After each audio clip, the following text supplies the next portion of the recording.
జోగులాంబ గద్వాల జిల్లా పెద్దదన్వాడలో ethanol factory యాజమాన్యం రైతులపై దాడులకు దిగుతోందని ఆరోపించారు ఎమ్మెల్సీ చల్లా వెంకట్రావు. రాయలసీమ నుంచి బౌన్సర్లను తీసుకువచ్చి దాడులు చేయించే ప్రయత్నం చేస్తోందన్నారు. పచ్చటి పొలాలను కలుషితం చేసే ఇథనాల్ ఫ్యాక్టరీకి ఏ ప్రభుత్వం అనుమతులిచ్చినా ఉపేక్షించకుండా తక్షణమే రద్దు చేయాలన్నారు. తుంగభద్ర నదీ తీరంలో 2 పంటలు పండించే భూముల్లో ఫ్యాక్టరీని ఏర్పాటు చేయవద్దన్నారు.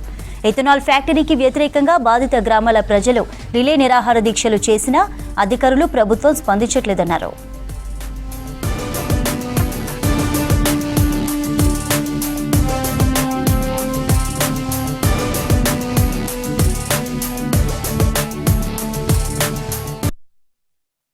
మీరు నిర్మల్లో క్యాన్సిల్ చేసినట్టు మాది కూడా ఇక్కడ క్యాన్సిల్ చేయండి. ఇట్లాంటి ఫ్యాక్టరీలు ఇండస్ట్రియల్ ఏరియాలో పెట్టాలి. రైతులు అగ్రికల్చర్ బెల్ట్లో మధ్యలో తెచ్చి పెడితే వందల మంది రైతులు సఫర్ అవుతారు, 1000 ఎకరాలు ఎఫెక్ట్ అవుతాయి.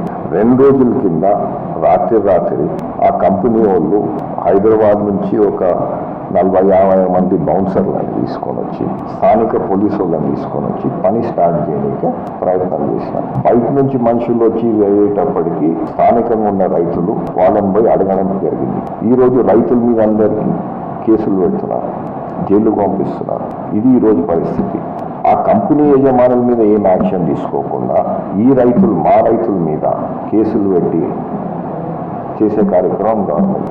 ఇది సింపుల్ ఇష్యూ. మీరు అంత అపోజిషన్ ఉంటే స్థానికంగా రైతులు వద్దంటుంటే మీరు అక్కడే ఎందుకు పెట్టాలి కంపెనీ? మీరు నిర్మల్లో క్యాన్సిల్ చేసినారు. మా డిస్ట్రిక్ట్ మహబూబ్నగర్ డిస్ట్రిక్ట్లో నారాయణపేటలో ఇదే ఇష్యూ ఉంది. కానీ గవర్నమెంట్ తరఫు నుంచి ఎలాంటి స్పందన లేదు.